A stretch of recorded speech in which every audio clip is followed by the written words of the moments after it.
नमस्कार, आप देख रहे हैं नेशनल वॉइस और मैं हूं आपके साथ अंजनी कुमार सिंह। और बुलेटिन की शुरुआत इस वक्त की बड़ी खबर से करेंगे। गैंगस्टर राकेश पांडे एनकाउंटर पर सवाल उठाए गए हैं। एनकाउंटर पर राकेश पांडे के पिता ने सवाल उठाए हैं। उन्होंने कहा है कि घर से ले जाकर बेटे को मार दिया गया। आर्मी से रिटायर्ड हैं पिता बालदत्त पांडे और यूपी एसटीएफ पर उन्होंने सवाल उठाए हैं और कहा कि शनिवार रात 3 बजे घर से एसटीएफ उठा के ले गए और उनके बेटे का एनकाउंटर कर दिया। उन्होंने कहा कि हमारे परिवार के किसी सदस्य को पता ही नहीं कि उनके बेटे के ऊपर 1 लाख रुपए का इनाम है। बेटा लखनऊ में मां का इलाज करा रहा था और 1 लाख का इनाम कब घोषित हुआ पता ही नहीं। ज्यादातर केस में वो बरी हो गया था और राकेश पांडे उर्फ हनुमान पांडे एनकाउंटर में मार गिराया गया था। उस पर 1 लाख रुपए का इनाम घोषित किया गया था और मुख्तार अंसारी मुन्ना बजरंगी के काफी करीबी था। दरअसल पुलिस के मुताबिक लखनऊ के सरोजनी नगर में एसटीएफ ने राकेश पांडे का एनकाउंटर किया। मुन्ना बजरंगी की हत्या के बाद राकेश पांडे मुख्तार अंसारी गैंग का शूटर बन गया था। मऊ के कोपागंज का रहने वाला राकेश पांडे कई सनसनीखेज वारदातों में शामिल था। मऊ के ठेकेदार अजय प्रकाश सिंह, मुन्ना सिंह और अन्य दोहरे हत्याकांड में वो शामिल था। एनकाउंटर में मारे गए इनामी बदमाश राकेश पांडे का लंबा आपराधिक इतिहास रहा है। राजधानी लखनऊ समेत रायबरेली, गाजीपुर, मऊ में 10 मुकदमे गंभीर धाराओं में पंजीकृत थे। एसटीएफ के एसएसपी सुधीर कुमार सिंह के मुताबिक बनारस एसटीएफ और लखनऊ एसटीएफ को इनपुट मिला था कि इनामी बदमाश इनोवा कार से जा रहा है। इस दौरान हमने पीछा किया। सरोजनी नगर थाने के आगे लखनऊ कानपुर हाईवे पर रोकने की कोशिश की गई तो एसटीएफ की टीम पर उधर से फायरिंग कर दी गई। जवाबी कार्रवाई में बदमाश को मार गिराया गया। उसके ऊपर 1 लाख रुपए का इनाम था। हालांकि पुलिस के इस थ्योरी पर अब परिवार वालों ने सवाल खड़े कर दिए हैं। गैंगस्टर के पिता ने पुलिस की थ्योरी पर सवाल खड़े किए। उन्होंने कहा कि उनको तो पता ही नहीं था कि उनके बेटे के ऊपर कब 1 लाख रुपए का इनाम घोषित किया गया। और साथ ही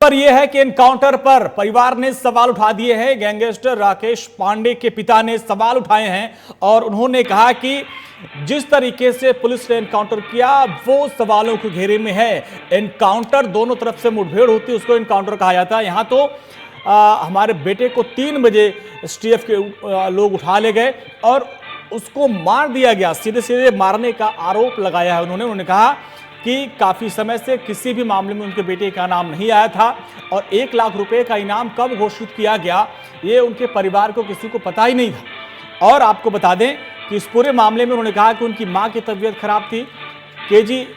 केजीएमयू पूरे मामले में उनकी मां भर्ती थी और वहां का डिस्चार्ज होने के बाद जब दवा लेने के लिए उनके बेटे जा रहे थे 3 बजे उनके घर से एसटीएफ उनके बेटे को उठा ले गए और उसका एनकाउंटर कर दिया।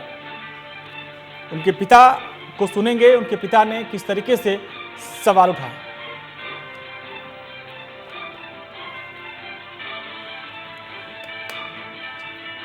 तो उनके पिता ने गंभीर सवाल उठाए हैं, सुनिए क्या कुछ कहा उन्होंने।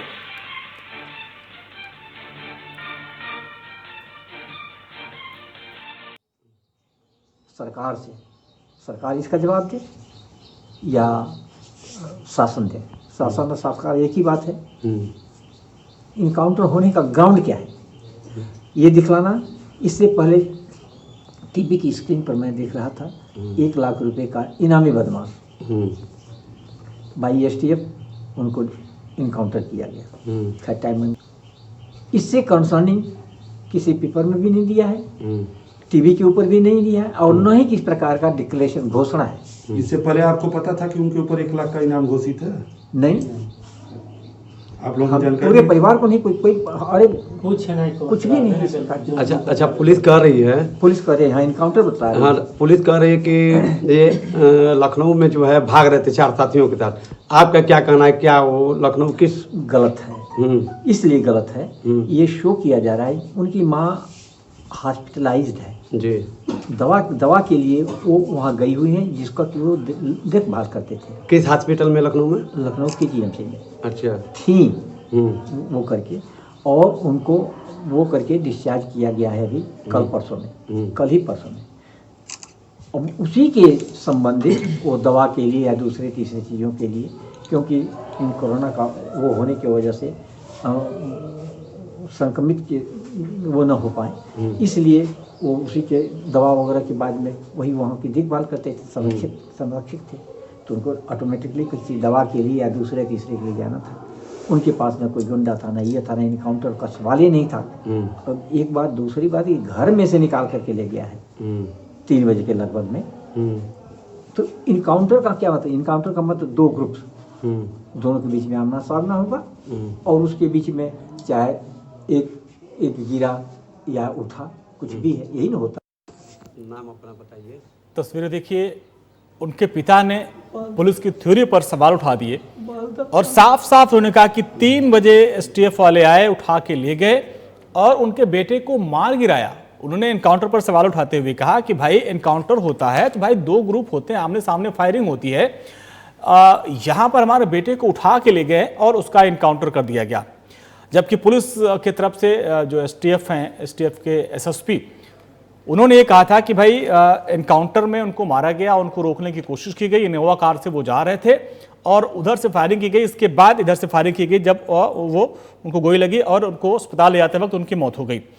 ज्यादा जानकारी के साथ हमारे Lucknow bureau chief DP Shukla ji हमारे साथ जुड़ गए हैं। डीपी शुक्ला जी, अब देखिए एक और एनकाउंटर, उस एनकाउंटर पर भी सवाल खड़े हो गए। उनके पिता की थ्योरी क्या? उनके पिता ने पुलिस की थ्योरी पर सवाल उठाया, पिता का तर्क क्या है? देखिए अंजनी जी, मैं आपको बताना चाहूंगा, मुख्तार अंसारी का शूटर कहा जाता था हनुमान, और इसका एनकाउंटर हुआ है आज राजधानी के सरोजनी नगर थाना क्षेत्र में। एसटीएफ और संयुक्त पुलिस, लखनऊ के संयुक्त पुलिस का मुठभेड़ जो हुआ था, उसमें हनुमान पांडे मारा गया है। अब इनकाउंटर के बाद जो बड़ा सवाल उठ रहा, हनुमान के पिता जो सेवानिवृत्त आर्मी से हैं, बालदत्त पांडे ने, इन्होंने एसटीएफ पर आरोप लगाया है कि बीती रात यानी शनिवार की रात 3 बजे के आसपास उनके बेटे को उनके घर से ही ले गए एसटीएफ वाले और वहां पर एनकाउंटर में उन्होंने मार गिराया। इनके पिता के भी आरोप है कि 1 लाख का इनाम इनके बेटे पर कब घोषित हुआ, किसने घोषित किया, किस केस दर्ज घोषित किया गया, इनको कुछ पता नहीं है। हनुमान की माँ की तबीयत खराब था, उनकी इलाज के लिए अपना आता जाता था, डॉक्टर के यहाँ दिखाता था, और ये घर पे ज्यादा देर रहता था, ज्यादा समय घर पे ही बिताता था, और इनका लड़का अब अपराध छोड़ दिया था, जैसा कि इनके बाप का कहना है जी। तो ये हालांकि अंजनी, आपको ये भी मैं बताना चाहूँगा, हर एनकाउंटर का जो जांच होता है मजिस्ट्रेटरी जांच होती है, और इसमें भी न्यायिक जांच के आदेश दिए गए हैं, न्यायिक जांच होगी। जांच में सभी पहलू को देखते हुए, सभी बिंदु को लेकर ही एक मजिस्ट्रेट जांच करता है। जांच में जो भी आएगा, जो भी गोदोष के आधार पर जो भी कार्रवाई होगी, लेकिन अभी तक तो ये तो माना जाएगा कि गैंगस्टर था, और ये मुन्ना बजरंगी और मुख्तार अंसारी का सार्क शूटर भी कहा जाता था, इसने तमाम घटनाओं का अंजाम भी दिया था। और जो कृष्णानंद राय विधायक थे, वो हत्याकांड का आरोपी था। ये काफी दिनों तक जेल में बंद था, लेकिन अभी कुछ माह पहले ही ये बाहर आया था। और ये पुलिस का आरोप है, पुलिस का कहना है, एसटीएफ के अधिकारियों का कहना है कि किसी संगीन घटना का ये अंजाम भी देने वाला था। तो वाराणसी, एसटीएफ की वाराणसी जो यूनिट है, उसको इनपुट मिला था कि कभी किसी भी घटना का अंजाम देने वाला दे सकता है। तो इसका सर्विलांस जो नंबर चला था, उसके हिसाब से इसका लोकेशन लखनऊ में मिला। और अच्छा डीपी जी, अब जब उनके पिता ने, उनके परिवार वालों ने सवाल उठा दिया, तो क्या इस पर पुलिस का कोई वर्जन आया, पुलिस की तरफ से कोई बयान आया कि भाई अब उन्होंने एनकाउंटर पे सवाल उठाया है? देखिए, इस मामले में ADG line order Prashant Kumar ने भी बता दिया कि ये गैंगस्टर राकेश पांडे एनकाउंटर का मामला है। उन्होंने बताया कि कृष्णानंद हत्या में शामिल था, मुन्ना बजरंगी का करीबी था, और 9mm पिस्टल और 32 बोर का ये पिस्टल भी बरामद हुआ, कारतूस भी बरामद हुए, मोबाइल फोन भी बरामद हुए। और ये जैसा कि सभी लोग जानते हैं, कृष्णानंद राय की हत्या जब हुई थी, 147 से की गई थी, कई लोग मारे गए थे और घंटों गोलियां चली थी, उसका ये आरोपी माना जाता था। अब अधिकारियों का एक कहना है कि इस एनकाउंटर की मजिस्ट्रेटी जांच बकायदे होगी, उस जांच में जो भी तथ्य आएगा उस आधार पर। अच्छा, एक बार डीपी जी, आपसे ये समझना चाहेंगे कि ये जो एनकाउंटर हुआ, इसके बारे में जरा हमारे दर्शकों को बताएं कि जिस तरीके से बताया जा रहा है कि बनारस के एसटीएफ और यूपी एसटीएफ की सम्मिलित कार्रवाई में ये सरोजनी नगर के पास कहीं एनकाउंटर हुआ, एनकाउंटर की पूरी थ्योरी पुलिस की है, वो जरा हमारे दर्शकों को बताएं आप। देखिए, पता चला था कि एक इनोवा गाड़ी थी, उस इनोवा गाड़ी से ये हनुमान पांडे अपने 5 साथियों के साथ उधर से जा रहा है। एसटीएफ की टीम पहले से लगी थी, जैसा एसटीएफ टीम का इनपुट था वहां पे लगी थी। एसटीएफ के एडिशनल एसपी है राजेश पांडे, सुधीर कुमार एसएसपी है, उन्हीं के दिशा निर्देशन में राजेश पांडे ने अपनी टीम से लखनऊ में घेराबंदी की थी। उधर बनारस की टीम भी लखनऊ पहुंची थी और सरोजनी नगर पुलिस की चारों तरफ से लोगों को घेराबंदी किया। पुलिस को देख के इन्होंने इनोवा सवार जो गाड़ी है उसके सवार जो बदमाश थे, पुलिस को देख के एसटीएफ टीम को देख के फायर किया। जवाबी फायरिंग में एक गोली लगी और मौके का फायदा उठा के, जैसा कि पुलिस का कहना है, डीजी लाइन ऑर्डर कहना, मौके का फायदा उठा के 4 बदमाश भाग गए। एक बदमाश जो गोली लगी उसे आनंद फानम तत्काल इलाज के लिए अस्पताल में एडमिट कराया गया और जहां पे डॉक्टरों ने उसे मृत घोषित कर दिया। और इनकी शिनाख्त, मृतक बदमाश की शिनाख्त राजेश पांडे और हनुमान पांडे के रूप में हुई। जी बिल्कुल डीपी, यही जो सवाल है कि उस गाड़ी में अगर 5 लोग सवार थे तो बाकी 4 भाग जाते, मेन जो था उसी का एनकाउंटर होता है। इसी थ्योरी पर उनके पिता भी सवाल उठा रहे हैं। जी बिल्कुल, आपने अंजनी जी बिल्कुल सही कहा कि 4 बदमाश भाग जाते हैं। हालांकि इनकाउंटर हुआ है, इसके पहले विकास दुबे का भी इनकाउंटर हुआ था, उसमें भी सवाल तमाम उठाए गए।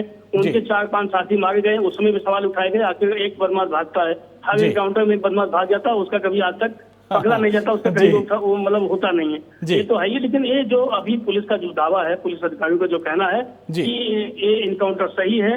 उसने राकेश पांडे के गिरोह ने, राकेश पांडे के साथियों ने और राकेश पांडे खुद ने एसटीएफ टीम पर गोली चलाई और आत्मरक्षा एसटीएफ टीम और पुलिस वालों ने गोली चलाई, जिसके फलस्वरूप इसको गोली लगी और इसकी डेथ हुई। जी चलिए डीपी जी, बहुत बहुत शुक्रिया इस पूरी बातचीत के लिए आपका।